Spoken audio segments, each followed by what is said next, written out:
হে দুনিয়ার মানুষ, তুমি নারী হও চাই পুরুষ হও, গোটা পৃথিবীর সব মানুষদেরকে আল্লাহ পাক রব্বুল আলামিন দুই ভাগে বিভক্ত করে সৃষ্টি করেছেন, নারী এবং পুরুষ।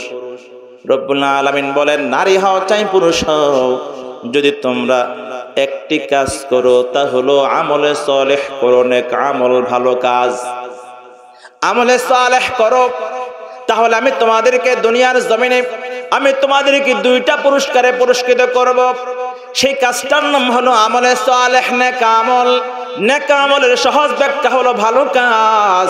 আল্লাহ পাক রব্বুল আলামিন দুনিয়ার জমিনে যত আদেশ নিষেধ করেছেন, বিশ্বনবী যত আদেশ নিষেধ করেছেন, আল্লাহর হুকুম আদর্শগুলো, আল্লাহর বিধিবিধানগুলো, বিশ্বনবীর আদর্শ এবং সুন্নাহ অনুযায়ী দুনিয়ার জমিনে মান্য করার নাম হলো আমলে সালেহ। এই আমলে সালেহ যারা দুনিয়ার জমিনে করবে, প্রথমত আল্লাহ পাক রব্বুল আলামিন বলে দেন, এই আমলে সালেহ যদি তোমরা দুনিয়ার জমিনে করো, দুইটা পুরস্কার তোমাদেরকে দেয়া হবে। তবে শর্ত হলো একটা, ওই আমলে সালেহের বিনিময়ে রব্বুল আলামিনের কাছ থেকে নেয়ার জন্য একটা শর্ত, তা হলো হুয়া মুমিন। যদি তুমি ঈমানদার হও, মুমিন হও, তাহলে তোমার ভালো কাজের বিনিময়ে তুমি রব্বুল আলামিনের কাছ থেকে পাবা। সুবহানাল্লাহ, জোরে বলেন না। আল্লাহ পাক রব্বুল আলামিন কোরআনে কারীমের সূরা কাহাফের মধ্যে বলেছেন, ইন্নাল্লাযীনা আমানু ওয়া আমিলুস সালিহাতি কানাত লাহুম জান্নাতুল ফিরদাউসি নুজুলা। রব্বুল আলামিন বলেন, ঈমান আনো, নেক আমল করো। এই ঈমান এবং নেক আমল নিয়ে যদি তুমি কবরে যেতে পারো, আল্লাহ পাক রব্বুল আলামিন তোমাকে জান্নাতুল ফিরদাউসের মেহমান বানায় দিবে। তাহলে আল্লাহ পাক রব্বুল আলামিন সূরা নাহলের ৯৭ নং আয়াতে কারিমায় বলেন, যদি তুমি নেক আমল করো, শর্ত হলো ঈমান থাকতে হবে। ঈমান ছাড়া আমলের কোনো দাম নাই, ঈমান ছাড়া নামাজের কোনো দাম নাই, ঈমান ছাড়া ওয়াজ মাহফিলের দাম নাই, তাফসীরের দাম নাই, তেলাওয়াতের দাম নাই, জিকিরের দাম নাই। ঈমান ছাড়া দান ও সাদাকা, যাকাত, ফিতরার কোনো দাম নাই, রোজার কোনো দাম নাই, হজের কোনো দাম নাই। ঈমান থাকলে ক্ষুদ্রতম ক্ষুদ্র আমলের মূল্য রব্বুল আলামিন জান্নাত সহ দিতে পারে। জোরে বলেন ঠিক কিনা? আলহামদুলিল্লাহিল মুনঈমিল মুহসিনিদ দায়ান যিল ফদলি ওয়াল জুদি ওয়াল কারামি ওয়াল ইমতিনান ওয়া নাশহাদু আল লা ইলাহা ইল্লাল্লাহু ওয়াহদাহু লা শারীকা লাহু ونشهد أن سيدنا وسندنا وحبيبنا وطبيبنا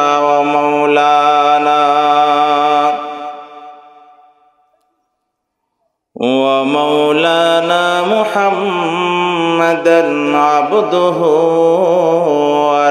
ورسوله صلى الله تعالى عليه وعلى آله وأصحابه أجمعين. أما بعد فأعوذ بالله من الشيطان الرجيم. بسم الله الرحمن الرحيم.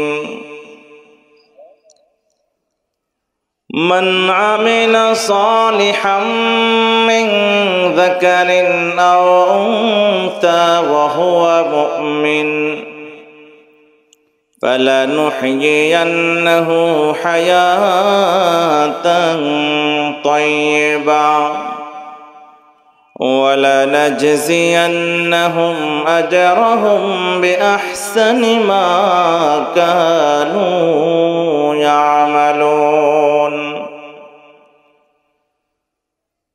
وقال النبي صلى الله عليه وسلم: ثلاث من كن فيه وجد حلاوة الإيمان أن يكون الله ورسوله أحب إليه مما سواهما وأن يحب المرء لا يحبه إلا الله وأن يكره أن يعود في الكفر كما يكره أن يقذف في النار أو كما قال عليه الصلاة والسلام সকলে জবান খুলে পড়ে আল্লাহুম্মা সাল্লি আলা মুহাম্মাদিন ওয়া আলা আলি মুহাম্মাদ কামা সাল্লাইতা আলা ইব্রাহিম ওয়া আলা আলি ইব্রাহিম ইন্নাকা হামিদুম মাজিদ اللهم بارك على محمد وعلى آل محمد كما باركت على إبراهيم وعلى آل إبراهيم إنك حميد مجيد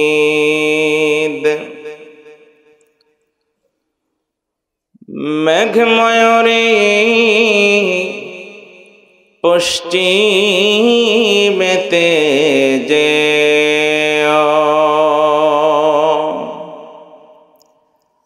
আমার সালাম নবীর দেশে নিও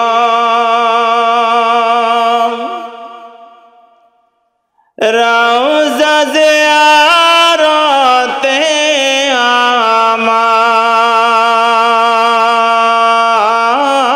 আমার উদাসী অন্তর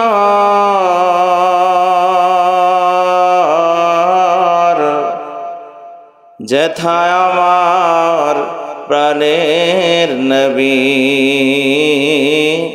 ঘুমায় নিরন্তর বালাগাল আলা বিকামালিহি কাশাফাদ দুজা বিজামালিহি হাসনাত জামিআ খিসালিহি সাল্লু আলাইহি ওয়া আলিহি লা ইলাহা ইল্লাল্লাহ লা ইলাহা। আওয়াজ করতে শরম লাগে? হ্যাঁ, জোরে আওয়াজ করেন লা ইলাহা। সবাই বলুন লা ইলাহা। মুহাব্বতে লা ইলাহা ইল্লাল্লাহ লা ইলাহা ইল্লাল্লাহ। এখনো সবার জবান খুলে নাই লা ইলাহা। একজন সাথে গরম পানি গরম পানি বলছিলাম, গরম পানি গ্লাস নিয়ে আসেন, এখনো থাকে। লা ইলাহা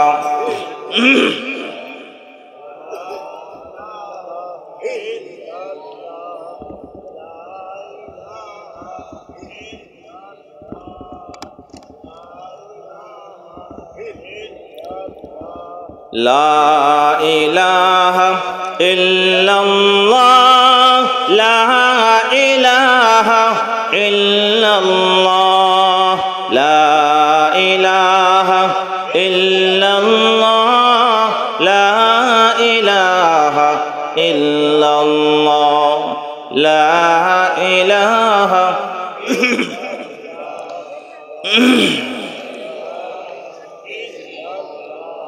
লা ইলাহা ইল্লাল্লাহ মুহাম্মাদুর রাসূলুল্লাহ সাল্লাল্লাহু আলাইহি ওয়াসাল্লাম। कौनैन मुख्तार खुदा तुमको बनाया,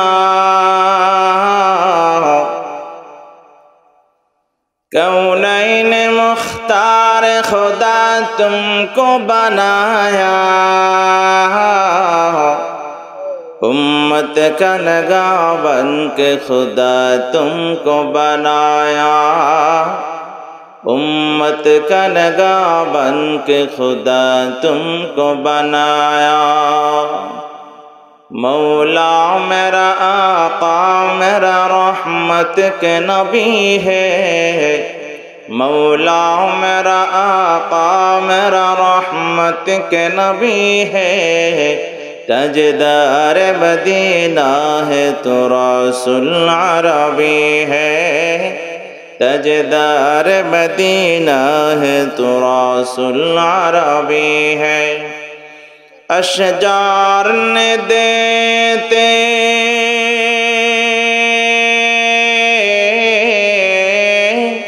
अशजार ने देते हैं नबूवत के शहादत, तश्क़े के कमर में है दो अंगुल के इशारात, तश्क़े के कमर में है दो अंगुल के इशारात। अल्हम्दुलिल्लाह। आचलकोट आलादी ईदगाह गुरुस्थान व इस्लामिया बाग जन्नत कौमी मद्रासार उद्योगे आयोजित मानव जातिर हेदायतेर उद्देश्ये 26तम तफसीरुल कुरआन महफिले उपस्थित मुअज़्ज़ज़ मुकर्रम वाजिबुल इहतराम हजरत उलमाए किराम, अध्यक्ष सभापति प्रधान अतिथि विशेष अतिथिबृंद, एलाकार विभिन्न प्रान्त थेके आगत आल्लाह पाकेर आशिकीन जाकिरीन शाकिरीन मुहिब्बीन मुरब्बियान आज़म, प्राणप्रिय आमार युवक तरुण बंधुगण, स्नेहेर कचिकाचा शिशु भाइरा, पर्दार आड़े अवस्थानरता श्रद्धेय सम्मानिता मा ओ बोनेरा, महान रब्बी करीमेर दरबारे लक्ष कोटी शुकुर जे महान मालिक अति मेहेरबानी ओ दया करे रहमतेर चादरे आवृत करे এই মধ্য রজনীতে দুনিয়ার সর্বপ্রকার কর্মব্যস্ততা এবং গুনাহের কাছ থেকে হেফাজত করে আল্লাহর জমিনের সর্বোৎকৃষ্ট জান্নাতের বাগানে শামিল করেছেন। সকলেই জবান খুলে দিল থেকে দরদ ভরা কণ্ঠে কালিমাতুশ শুকর বলি আলহামদুলিল্লাহ। 20টি গ্রাম মিলে আজকের এই তাফসীর মাহফিল, তুলনামূলক লোক সংখ্যা কিন্তু তেমন হয়নি যেমনটা ভেবেছিলাম, যেমনটা শুনেছিলাম। আজকাল ওয়াজ মাহফিলের প্রতি মানুষের আগ্রহ নাই, যতটা আগ্রহ গান বাজনা মেলা নাটক সিনেমার দিকে। কথা কোন ঠিক কিনা? আজকে যদি ঈদগায় একটা গানের কনসার্ট হতো তাহলে এত বিশাল প্যান্ডেলের প্রয়োজন হতো না, এতদিন পর্যন্ত পোস্টার মাইকিং বিজ্ঞাপনের প্রয়োজন হতো না, লোক জায়গা দেয়ার জায়গা থাকতো। ওয়াজ মাহফিলে তাফসীর মাহফিলে আসার জন্য নসিব লাগে, নসিব। কথা কোন ঠিক কিনা? যে আসতে পারে সে বা নসিব, যে আসতে পারে না সে বেনসিব। শুধু বেনসিব না, দুর্ভাগা সে। আমাদেরকে আল্লাহ তাআলা ওই বেনসিব দুর্ভাগাদের কাতারে শামিল না করে যে বানসিব সৌভাগ্যবান বান্দাদের কাতারে শামিল করে এই জান্নাতের বাগানে আমাদেরকে শরীক করে দিলেন। সেজন্য সবাই খুশি না বেজার? সবাই খুশি ইনশাআল্লাহ। কারা কারা খুশি না হাত তুলেন তো।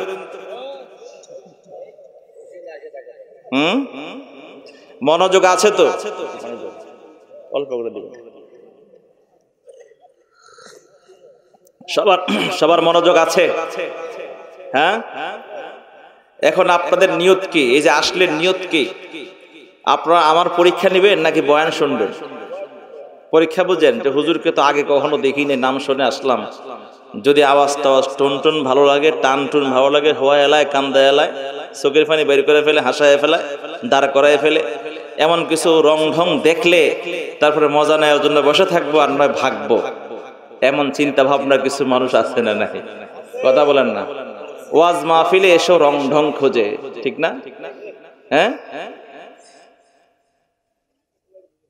একটা কথা আমার চমৎকার লেগেছে, মানব জাতির হেদায়েতের উদ্দেশ্যে তাফসীর কোরআন মাহফিল, মাহফিলগুলো তাফসীরগুলো মানব জাতির হেদায়েতের উদ্দেশ্যে হওয়া উচিত, ঠিক কিনা?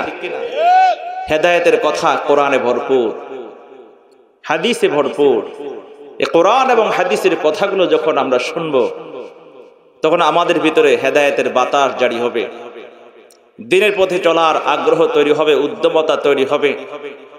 আমরা যদি হেদায়েতের পথে চলে আসি, এই পৃথিবীটা শান্তির হয়ে যাবে, সোনালী হয়ে যাবে, এবং আমাদের জীবনে শান্তি, সমৃদ্ধি, উন্নতির জোয়ার আল্লাহ পাক বয়ে দিবেন। কারণ আল্লাহ পাক রব্বুল আলামিন পৃথিবীতে ওই সকল বান্দাদেরকে পছন্দ করেন যে সকল বান্দারা হেদায়েতের পথে চলে, ঠিক কিনা জোরে বলেন? কোরআনের কথা, রাসূলের কথা, এগুলোর মধ্যে হেদায়েত। রাসূল করিম সাল্লাল্লাহু আলাইহি সাল্লাম যখন কথা বলতেন, সাহাবায়ে কেরাম ছাতক পাখির ন্যায় নিবিড় হয়ে সাহাবীরা আল্লাহ রাসূলের কথা শুনতেন। রাসূল করিম সাল্লাল্লাহু আলাইহি সাল্লাম কোরআনের কথা মানুষকে শোনাতেন। আল্লাহ পাক রব্বুল আলামিন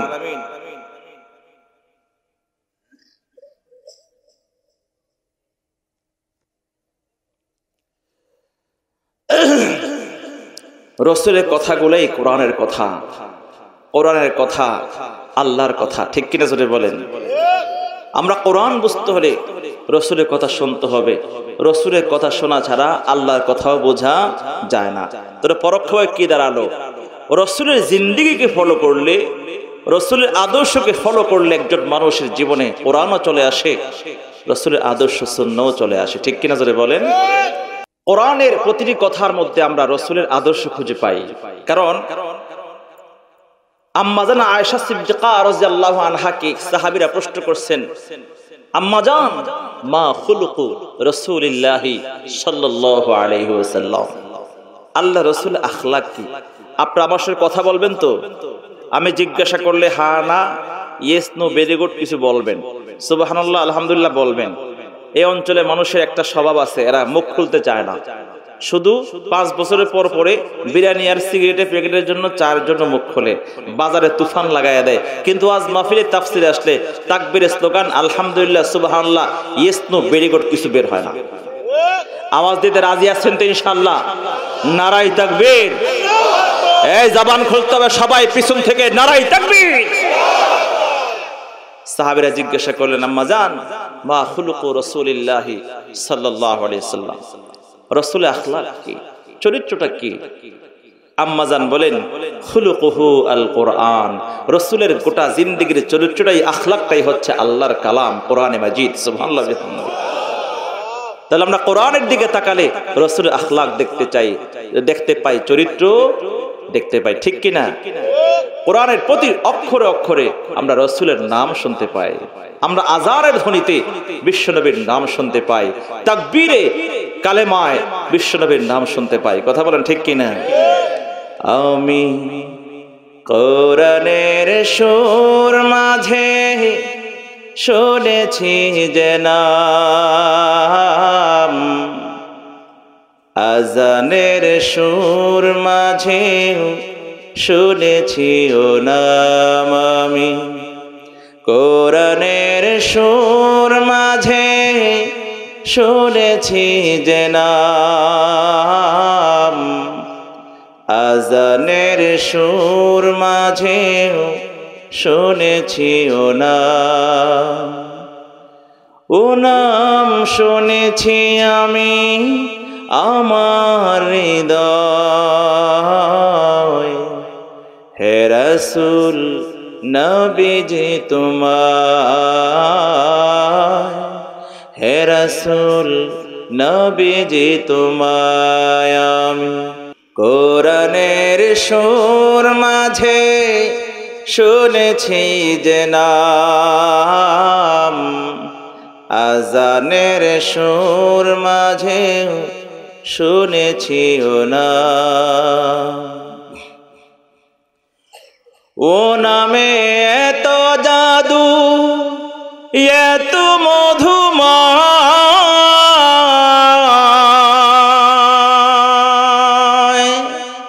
ও নাম নিয়ে ফুল সুরভি ছড়ায়,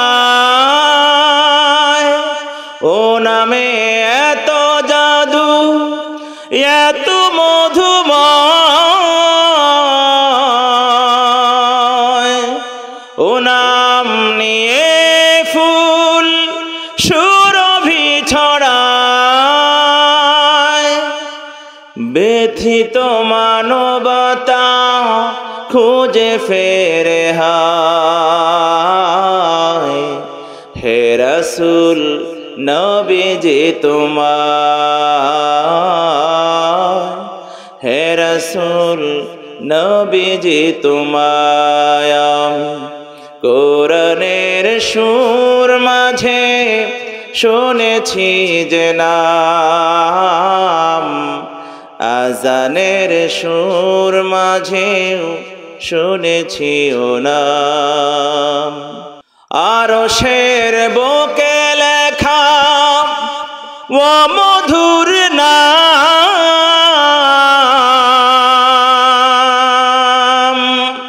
তামাম মানবকুল জানায় সালাম। আরশের বুকে লেখা ও মধুর নাম, তামাম মানবকুল জানায় সালাম।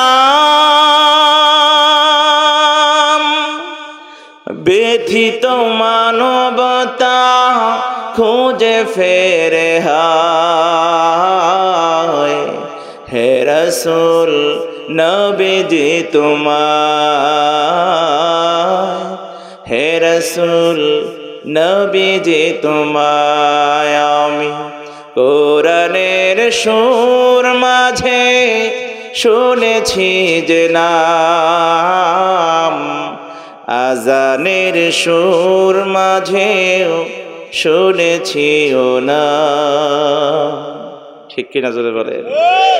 কোরআনের সুরে আল্লাহর নাম, রাসূলের নাম, আজানের সুরেও আমরা বিশ্বনবীর নাম শুনতে পাই। অতএব এই বিশ্বনবীর প্রেম, আল্লাহর প্রেম যার অন্তরে, সে হলো প্রকৃত মুমিন। কথা বলেন ঠিক কিনা? আমি কোরআন কারীমের সূরা নাহলের ৯৭ নং আয়াতে কারিমা তেলাওয়াত করেছি। গোটা পৃথিবীর সব মানুষগুলো দুই ভাগে বিভক্ত, নারী এবং পুরুষ। নারী এবং পুরুষ এই দুই শ্রেণীর মানুষকে আল্লাহ পাক উদ্দেশ্য করে বলছেন, তুমি নারী হও চাই পুরুষ হও, যদি পৃথিবীতে একটি শর্তে একটি কাজ করো তাহলে পুরস্কার হবে দুইটা। কয়টা? একটি শর্তে একটি কাজ, পুরস্কার বলেন। একটি শর্তে একটি কাজ, পুরস্কার কয়টা? দুইটা। এটা আমার আলোচনার সাবজেক্ট। এখন একটি কাজ কি, একটি শর্ত কি, আর পুরস্কার দুইটা কি? তাহলে একটি শর্ত মেনে একটি কাজ করে দুইটা পুরস্কার নিয়ে যেতে আমরা রাজি আছি তো ইনশাআল্লাহ। আল্লাহ পাক রব্বুল আলামিন কোরআনে কারিমে বলেন, মান আমিলা সালিহাম মিন যাকারিন আও উনসা ওয়া হুয়া মুমিন ফালানুহয়িয়ান্নাহু হায়াতান তাইয়্যিবা ওয়া লানাজজিয়ান্নাহুম আজরাহুম বিআহসানি মা কানু ইয়ামালুন।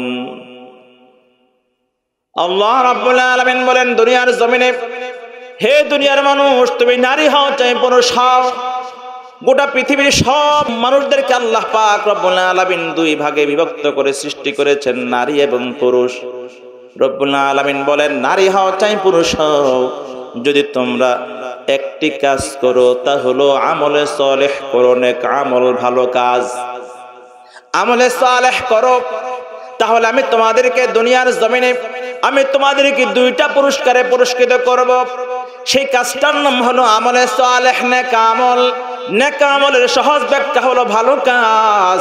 আল্লাহ পাক রব্বুল আলামিন দুনিয়ার জমিনে যত আদেশ নিষেধ করেছেন, বিশ্বনবী যত আদেশ নিষেধ করেছেন, আল্লাহর হুকুম আদর্শগুলো, আল্লাহর বিধিবিধানগুলো, বিশ্বনবীর আদর্শ এবং সুন্নাহ অনুযায়ী দুনিয়ার জমিনে মান্য করার নাম হলো আমলে সালেহ। এই আমলে সালেহ যারা দুনিয়ার জমিনে করবে, প্রথমত আল্লাহ পাক রব্বুল আলামিন বলে দেন, এই আমলে সালেহ যদি তোমরা দুনিয়ার জমিনে করো, দুইটা পুরস্কার তোমাদেরকে দেয়া হবে। তবে শর্ত হলো একটা, ওই আমলে সালেহের বিনিময়ে রব্বুল আলামিনের কাছ থেকে নেয়ার জন্য একটা শর্ত, তা হলো হুয়া মুমিন। যদি তুমি ঈমানদার হও, মুমিন হও, তাহলে তোমার ভালো কাজের বিনিময়ে তুমি রব্বুল আলামিনের কাছ থেকে পাবা। সুবহানাল্লাহ, জোরে বলেন না। আল্লাহ পাক রব্বুল আলামিন কোরআনে কারীমের সূরা কাহফের মধ্যে বলেছেন, ইন্নাল্লাযীনা আমানু ওয়া আমিলুস সালিহাতি কানাত লাহুম জান্নাতুল ফিরদাউসি নুজুলা। রব্বুল আলামিন বলেন, ঈমান আনো, নেক আমল করো। এই ঈমান এবং নেক আমল নিয়ে যদি তুমি কবরে যেতে পারো, আল্লাহ পাক রব্বুল আলামিন তোমাকে জান্নাতুল ফিরদাউসের মেহমান বানায় দিবে। তাহলে আল্লাহ পাক রব্বুল আলামিন সূরা নাহলের ৯৭ নং আয়াতে কারিমায় বলেন, যদি তুমি নেক আমল করো, শর্ত হলো ঈমান থাকতে হবে। ঈমান ছাড়া আমলের কোনো দাম নাই, ঈমান ছাড়া নামাজের কোনো দাম নাই, ঈমান ছাড়া ওয়াজ মাহফিলের দাম নাই, তাফসীরের দাম নাই, তেলাওয়াতের দাম নাই, জিকিরের দাম নাই, ঈমান ছাড়া দান ও সাদাকা, যাকাত, ফিতরার কোনো দাম নাই, রোজার কোনো দাম নাই, হজের কোনো দাম নাই। ঈমান থাকলে ক্ষুদ্রতম ক্ষুদ্র আমলের মূল্য রব্বুল আলামিন জান্নাত সহ দিতে পারে। জোরে বলেন ঠিক কিনা? তাহলে আমাদের জীবনের আমলের বিনিময়ে নেক আমল, এগুলোর প্রতিদান পাওয়ার জন্য, পুরস্কার পাওয়ার জন্য শর্ত কি? ঈমান থাকতে হবে। ঠিক কিনা? জোরে বলেন। ঈমান, যার ভিতরে ঈমান আছে তাকে বলে মুমিন। তাহলে এখন প্রশ্ন হতে পারে, আমরা তো সবাই মুমিনই, অতএব আমরা তো পুরস্কার পেয়ে যাব। আমরা মুমিন কি মুমিন না, এটা একটু যাচাই করতে হবে। কারণ বর্তমানে ইমানদারের নাম ধারণ করে বহু বেঈমান আমাদের সমাজে ছড়ায় গেছে। ঠিক কিনা? জোরে বলেন। ইমানদার মুসলমান নাম ধারণ করে, নামের শুরুতে মুহাম্মদ, নামের শেষে ইসলাম। মুহাম্মদ তরিকুল ইসলাম, নামের ভিতরে মুহাম্মদ আছে, নামের ভিতরে তরিকা আছে, নামের ভিতরে ইসলাম আছে, কিন্তু কথাবার্তা শুনলে মুসলমান মনে হয় না, কাজকর্ম দেখলে ইমানদার মনে হয় না, চরিত্র দেখলে ইমানদার মনে হয় না, চিন্তা চেতনা বক্তব্য শুনলে তাকে মুসলমান মনে হয় না। মুসলমানের ঘরে জন্ম নিয়ে ইমানদার সেজে কোরআনের বিরুদ্ধে কথা বলে, ইসলামের বিরুদ্ধে কথা বলে, মাদ্রাসার বিরুদ্ধে কথা বলে, আছে না নাই? তাহলে যাচাই করার দরকার আছে নি? আসলে কি আমরা সত্যিকার ইমানদার কিনা? শুধু নামের শুরুতে মুহাম্মদ থাকলেই কোন মানুষ ইমানদার হয়ে যায় না, নামের শেষে ইসলাম থাকলেই মুসলমান হওয়া যায় না। ঈমান বিশ্বাসের নাম, ইসলাম কাজের নাম। অন্তর বিশ্বাস এবং কিছু কাজের মাধ্যমে ঈমান এবং ইসলামের প্রমাণ দিতে হয়। প্রমাণ ছাড়া আল্লাহর দরবারে শুধু আমার রেজিস্ট্রি খাতা, আমার কাবিননামার কাগজ, আমার আইডি কার্ডের ফটোকপি, পাসপোর্ট ফটোকপি নিয়ে কবরে শো করলে আমার নাম মুসলমান দেখেই আমার কবরে নাজাত আর মুক্তির ফয়সাল হবে না, হাসরে ময়দানে ছাড়পত্র দেওয়া হবে না, যদি তোমার নামের সঙ্গে কাজের মিল না থাকে। কথা বলেন ঠিক কিনা? এই জন্য ইমানদারের ঘরে জন্ম নিয়ে অটো মুসলমান, অটো ইমানদার হয়ে কবরে গেলে হবে না। মুসলিম সমাজে, মুসলিম রাষ্ট্রে বসবাস করে শুধু এই নাম আর সার্টিফিকেট নিয়ে গেলে হবে না, সঙ্গে কিছু কাজ দিয়ে কবরে যেতে হবে। ঠিক কিনা? জোরে বলেন। নামের সঙ্গে কাজের মিল না থাকলে দুনিয়ায় আপনার মান সম্মান রক্ষা হতে পারে, কিন্তু কবরে তুফান চলবে, তুফান। কথা কোন ঠিক কিনা? নামের হবেন না কাজের। নামে কামে মিল না হলে, নামে কামে মিল না হলে বইবে যে তুফান, তুমি নামে মুসলমান নাকি কামে মুসলমান। নাম রেখেছে আব্দুর রহিম, কলমা জানে না। এই সমাজে এমন লোকের সংখ্যায় অগণা। কথা বলে না, ঠিক কিনা জোরে বলেন? আছে না নাই? নাম তো আব্দুর রহিম, আব্দুল মুমিন, কিন্তু কালিমা ঠিক করে পড়তে পারে না, কালিমা শাহাদাত পড়তে পারে না, জানাজার দোয়া পড়তে পারে না, আর সালাম বিশুদ্ধ করে দিতে পারে না, বিসমিল্লাহ পড়তে পারে না, সূরা ফাতিহা পড়তে পারে না, আবার ইমামের উপরে মাতবুরি দেখায়। এমন নামের মুসলমান আছে না নাই জোরে বলেন? নাম রেখেছে আব্দুর রহিম, কলমা জানে না। এই সমাজে এমন লোকের সংখ্যায় অগণা। এমন সমাজ বদলাতে কে, এমন সমাজ বদলাতে কে রাখবে অবদান? তুমি নামে মুসলমান নাকি কামে মুসলমান? কোরআন শরীফের তেলাওয়াত মোটেও জানে না, ইংরেজিটা না পারিলে শরমে বাঁচে না। কোরআন শরীফ পড়তে পারে না, আলিফ বা তা সা পড়তে পারে না, কোরআন তেলাওয়াত করতে জানে না, তার লজ্জা লাগে না, কিন্তু ওয়াটার বলতে পারে না, very good, dad, mummy, how are you, who are you, এসব বলতে পারে না বলে লজ্জা লাগে। এই জন্য কোর্স করে করে ইংলিশ শিখে লজ্জা দূর করার জন্য স্মার্ট সাজে, ডিজিটাল সাজে। এই ডিজিটাল স্মার্ট হতে গিয়ে কোরআনকে বিসর্জন দিয়ে বেঈমান হয়ে কবরে যায়। মা বাবারও খবর নাই, সন্তানের খবর নাই, অভিভাবকের খবর নাই। কথা বলেন ঠিক কিনা?